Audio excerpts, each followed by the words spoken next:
स्वागत है आप सभी स्टूडेंटों का जेएमबी स्टडी भारत में। तो आज हम स्टडी करते हैं अंगद सर के साथ कक्षा 9वीं की गणित के अध्याय 11 पृष्ठीय क्षेत्रफल और आयतन का। ये पृष्ठीय क्षेत्रफल और आयतन का भाग नंबर 12 है, जिसमें हम जानेंगे प्रश्नावली 11.2 के भाग 6 में प्रश्न क्रमांक 6 और 7 का संपूर्ण हल। इससे पहले यदि आपने हमारे चैनल जेएमबी स्टडी भारत को सब्सक्राइब नहीं किया है तो सब्सक्राइब कीजिए, ताकि इसी प्रकार की वीडियो आपको सबसे पहले मिल सके। आइए तो आप देखते हैं हम प्रश्न क्रमांक 6 और प्रश्न क्रमांक 7 क्या कहता है। तो प्रश्न क्रमांक 6 कहता है, उस गोले की त्रिज्या ज्ञात कीजिए जिसका पृष्ठीय क्षेत्रफल 154 वर्ग सेंटीमीटर है। तो यहां जो हमें दिया गया हम उसको लिख लेंगे और जो ज्ञात करना उसको लिख लेंगे। तो हमें क्या दिया गया है, गोले का पृष्ठीय क्षेत्रफल दिया गया है जो कि है 154 वर्ग सेंटीमीटर। ठीक है, और हम क्या जानते हैं, हम जानते हैं कि गोले का पृष्ठीय क्षेत्रफल बराबर होता है 4 पाई आर स्क्वायर, है ना। तो यहां से गोले के पृष्ठीय क्षेत्रफल बराबर 154 रख देंगे और बराबर कर देंगे 4 पाई आर स्क्वायर। वर्ग इकाई की जगह पे वर्ग सेंटीमीटर स्क्वायर कर देंगे और ये वर्ग सेंटीमीटर कर देंगे और फिर उसको सॉल्व कर लेंगे तो हमें रेडियस मिल जाएगी। ठीक है, हमें दिया गया है गोले का पृष्ठीय क्षेत्रफल 154 वर्ग सेंटीमीटर। अब जो ज्ञात करना है उसको भी लिख लेते हैं हम। ज्ञात करना है, क्या ज्ञात करना है, गोले की त्रिज्या। हमें गोले की त्रिज्या अर्थात आर, ये क्या करनी है, ज्ञात करनी है। ठीक है, तो गोले का पृष्ठीय क्षेत्रफल दिया गया, गोले की रेडियस निकाल ली हमें, तो कैसे निकाल लेंगे, तो हम जानते हैं कि गोले का पृष्ठीय क्षेत्रफल बराबर 4 पाई आर वर्ग इकाई होता है।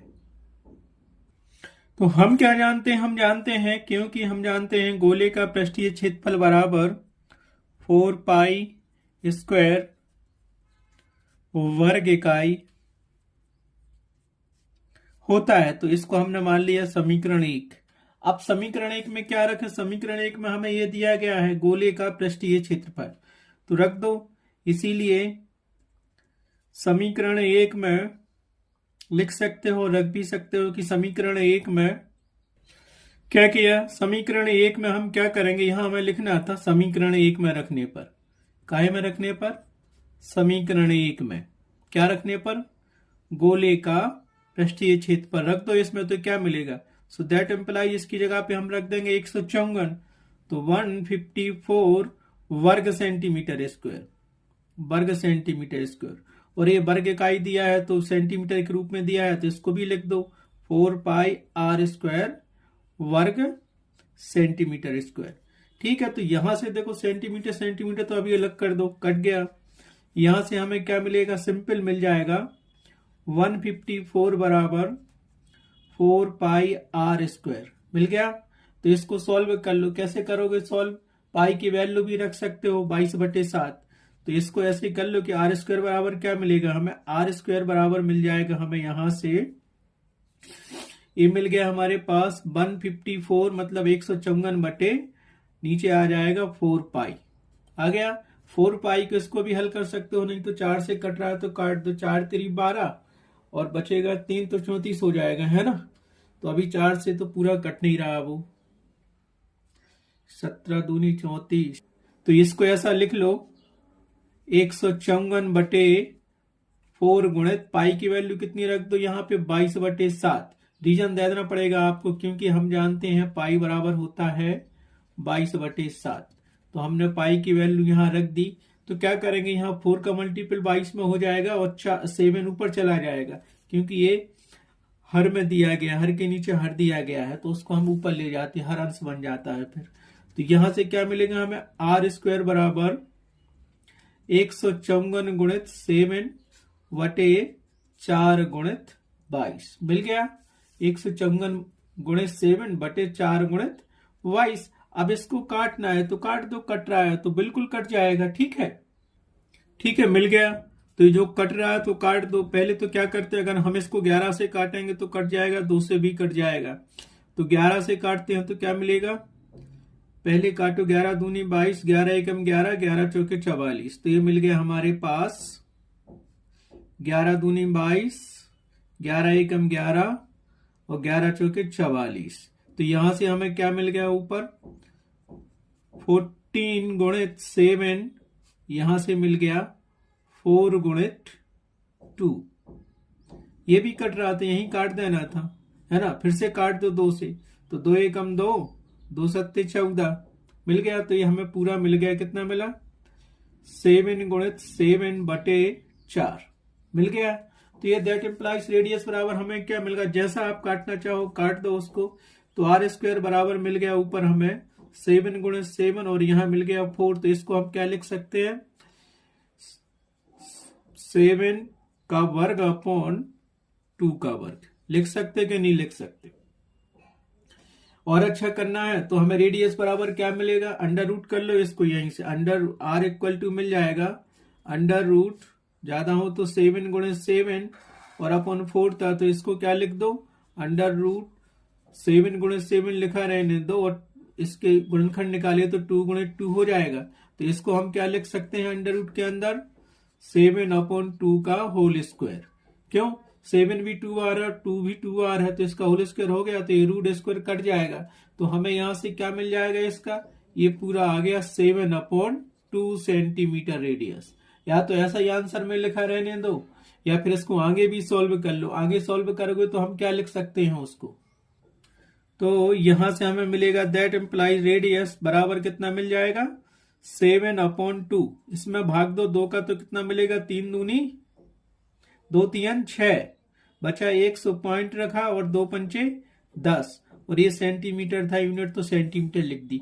तो क्या करेंगे हम, गोले की त्रिज्या कितनी निकाली हमने, इसीलिए गोले की त्रिज्या गोले की त्रिज्या 3.5 सेंटीमीटर होगी। तो उत्तर बराबर आप क्या लिखोगे, उत्तर में भी यही लाइन लिखनी पड़ेगी कि गोले की त्रिज्या 3.5 सेंटीमीटर होगी। यहां पे मैं 3.5 सेंटीमीटर लिख रहा हूं, आप पूरा लिखना, ठीक है। इस प्रकार से प्रश्नावली 11.2 के क्वेश्चन नंबर 6 कंप्लीट हुआ। अब चलते हैं क्वेश्चन नंबर 7 पर।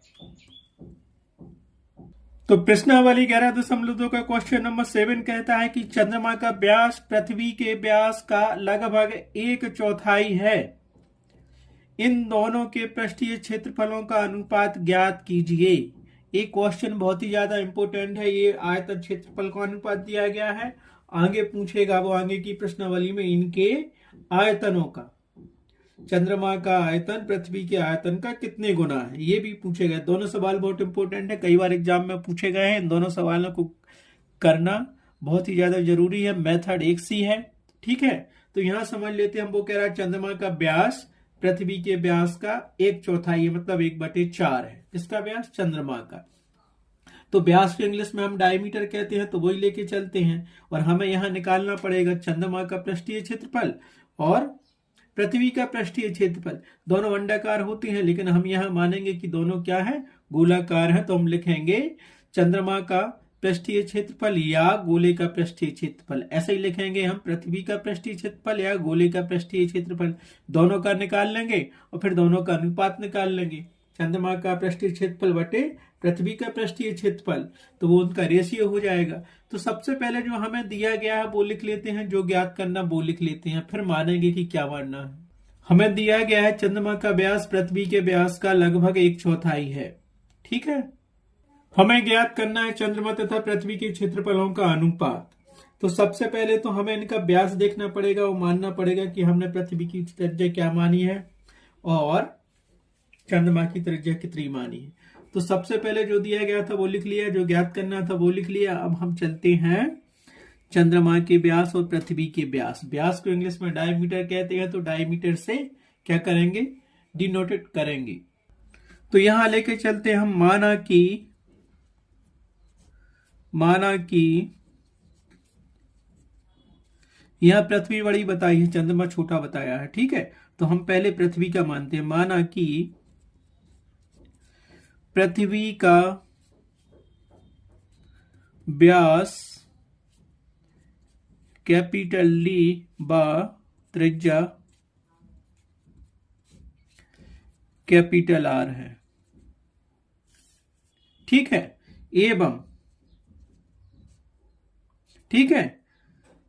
अब चंद्रमा का व्यास पृथ्वी के व्यास का 1/4 है। एवं तो यहां लिख लेते हैं हम क्या, चंद्रमा की त्रिज्या, चंद्रमा की त्रिज्या क्या मानी आपने, त्रिज्या मान ली स्मॉल आर है। क्यों, यहां चंद्रमा छोटा बताया है। ठीक है, तो अब देखो चंद्रमा का व्यास क्या लिखेंगे। अब क्योंकि चंद्रमा पृथ्वी के व्यास का 1/4 है, इसीलिए चंद्रमा का व्यास बराबर 1/4 गुणित पृथ्वी का व्यास, पृथ्वी का व्यास। आया समझ में, क्यों किया हमने, क्योंकि क्वेश्चन में उसने लिख दिया था कि चंद्रमा का व्यास पृथ्वी का 1/4 है, तो 1/4 गुणित पृथ्वी का व्यास। और पृथ्वी का व्यास हमने क्या माना है, इस कैपिटल डी माना है, और रेडियस उसकी कैपिटल आर मानी, जबकि चंद्रमा की रेडियस स्मॉल आर मानी। तो यहां से पृथ्वी का व्यास क्या निकालेंगे, अर्थात चंद्रमा का व्यास क्या मिल जाएगा, चंद्रमा का व्यास बराबर 1/4 गुणित डी, क्योंकि पृथ्वी का व्यास हमने कैपिटल डी माना है, तो इसको लिख सकते हैं D/4। आ गया समझ में। अब क्या जानते हैं हम, अब हमें निकालना है पृष्ठीय क्षेत्रफलों का अनुपात दोनों की। तो यहां पे हमें चंद्रमा और पृथ्वी कैसे हैं, गोल मान के चलो, है तो अंडाकार। तो यहां हम लिखेंगे चंद्रमा का पृष्ठीय क्षेत्रफल मतलब गोले का पृष्ठीय क्षेत्रफल, और वहीं पृथ्वी का क्षेत्रफल या गोले का पृष्ठीय क्षेत्रफल, दोनों के क्षेत्रफल निकाल लेंगे, फिर दोनों का एक भाग दे देंगे।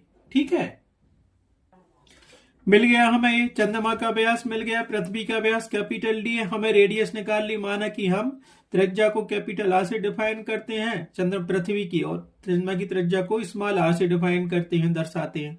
इसीलिए हम क्या करेंगे, हम लिखेंगे यहां पे पृथ्वी की त्रिज्या कितनी होगी, इसीलिए पृथ्वी की त्रिज्या बराबर होगा पृथ्वी का व्यास बटे 2। इसीलिए हम लिखेंगे यहां से पृथ्वी की त्रिज्या कैपिटल आर बराबर होगा पृथ्वी का व्यास बटे 2। तो यहां से हमें मिलेगा पृथ्वी का व्यास डी, और ये व्यास और त्रिज्या में संबंध होता है, तो व्यास बटे 2 तो त्रिज्या मिल जाती है। तो पृथ्वी का व्यास हमें कितना मिल गया, अर्थात पृथ्वी की त्रिज्या कैपिटल आर बराबर होगा व्यास बटे 2 मतलब D/2। एक तो ये मिल गया, हमें क्या मिल गया, पृथ्वी की त्रिज्या मिल गई। इसी प्रकार हम चंद्रमा की त्रिज्या निकालेंगे, क्योंकि चंद्रमा का व्यास हमें D/4 दिया है। ठीक है, तो अब लिखते हैं हम नेक्स्ट पेज से क्या करेंगे, हम जानते हैं कि त्रिज्या और व्यास में संबंध होता है, तो त्रिज्या बराबर होता है व्यास बटे 2। तो चंद्रमा की त्रिज्या निकालनी है, तो चंद्रमा का व्यास हमारे पास क्या था, D/4 बटे में 2 था, तो इसको लिख लो। तो यहां से क्या मिलेगा अपन को, D/4/2। तो हर के नीचे हर दिया है, तो क्या इन दोनों का मल्टीपल हो जाएगा, तो ये कितना आ जाएगा D/8। और ये क्या दिया हमारे पास, बताओ क्या दिया है, ये त्रिज्या निकल आई, काय की त्रिज्या है, इसीलिए चंद्रमा की त्रिज्या कितनी होगी, चंद्रमा की त्रिज्या स्मॉल आर बराबर होगी D/8, जबकि पृथ्वी की त्रिज्या D/2। अब रेडियस निकालने की जरूरत क्या थी पृथ्वी चंद्रमा की, क्योंकि हमें पृष्ठीय क्षेत्रफल निकालना है, और दोनों गोला हैं, तो गोले का पृष्ठीय क्षेत्रफल निकलेगा, तो वो होता है 4πr²। तो यहाँ r क्या है, त्रिज्या है, तो दोनों की हमें त्रिज्या चाहिए पड़ेगी। पाई का मान तो हम 22/7 भी रख सकते हैं, या 3.14 भी रख सकते हैं। तो ये दोनों चीजें मिल गई हमें। चंद्रमा का व्यास हमने कैपिटल डी माना, पृथ्वी का व्यास हमने कैपिटल डी माना, तो चंद्रमा का व्यास D/4 हो गया। इसीलिए जब पृथ्वी का व्यास d है, तो पृथ्वी की त्रिज्या D/2 होगी, और जब चंद्रमा का व्यास D/4 है, तो चंद्रमा की त्रिज्या D/8 होगी। अब क्या जानते हैं हम, क्योंकि हम जानते हैं कि गोले का पृष्ठीय क्षेत्रफल 4 पाई स्क्वायर होता है और चंद्रमा और पृथ्वी दोनों गोलाकार हैं, तो हम यहां लिखेंगे चंद्रमा का पृष्ठीय क्षेत्रफल बराबर 4 पाई आर स्क्वायर। इसी प्रकार लिखेंगे हम पृथ्वी का पृष्ठीय क्षेत्रफल बराबर 4 पाई आर स्क्वायर। तो पृथ्वी की त्रिज्या कैपिटल में आर मानी तो उसको कैपिटल आर लिखेंगे, ठीक है। दोनों का अनुपात ज्ञात करना है तो लिखते हैं हम यहां पर। तो हमें यही चीज ज्ञात करनी थी, चंद्रमा व पृथ्वी के पृष्ठीय क्षेत्रफलों का अनुपात हम करेंगे बराबर में चंद्रमा या गोले का पृष्ठीय क्षेत्रफल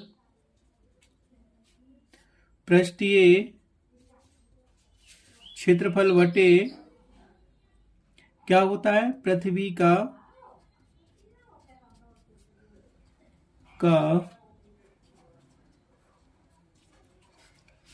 पृष्ठीय क्षेत्रफल, ये सूत्र होता है। तो हम क्या जानते हैं, गोले या चंद्रमा का पृष्ठीय क्षेत्रफल क्या होगा 4 पाई। अब चंद्रमा की त्रिज्या हमने मानी स्मॉल आर, तो स्मॉल आर का होल स्क्वायर हो गया और वर्ग इकाई हो गया वर्ग इकाई।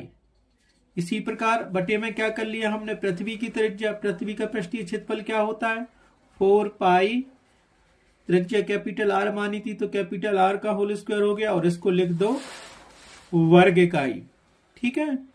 अब ये सब जो कट रहा हूं तो काट दो, हमारे पास तो यही मिला। क्या मिला हमारे पास, हमने ये सब लिख लिया। चंद्रमा का पृष्ठीय क्षेत्रफल इतना हो गया 4 पाई आर स्क्वायर, पृथ्वी का पृष्ठीय क्षेत्रफल 4 पाई कैपिटल आर स्क्वायर वर्ग इकाई हो गया।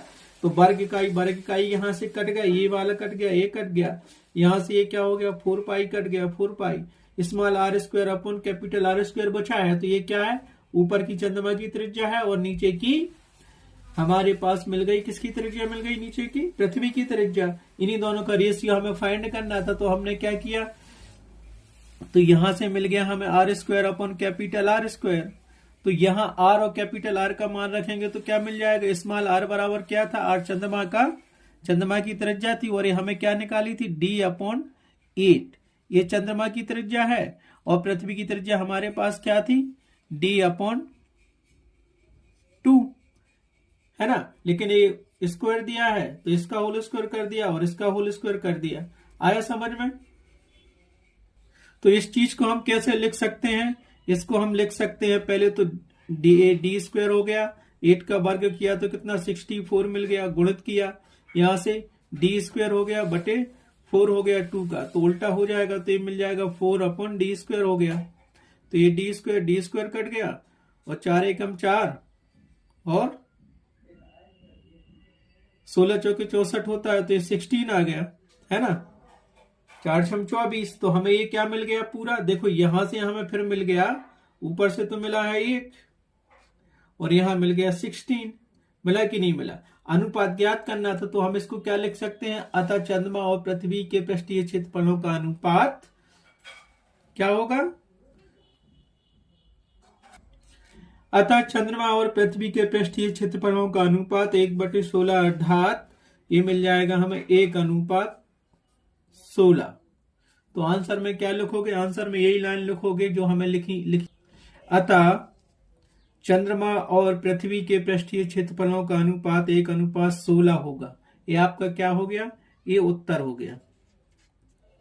इस प्रकार से प्रश्नावली 11.2 का क्वेश्चन नंबर 7 भी कंप्लीट हुआ है। इस वीडियो में केवल 2 क्वेश्चन है, क्वेश्चन नंबर 6 और क्वेश्चन नंबर 7। ये दोनों ही क्वेश्चन बहुत ज्यादा इंपॉर्टेंट है और कई बार पूछे गए हैं। सो आज की वीडियो में बस इतना ही। नेक्स्ट क्वेश्चन को देखेंगे नेक्स्ट वीडियो में। Thanks for watching my video.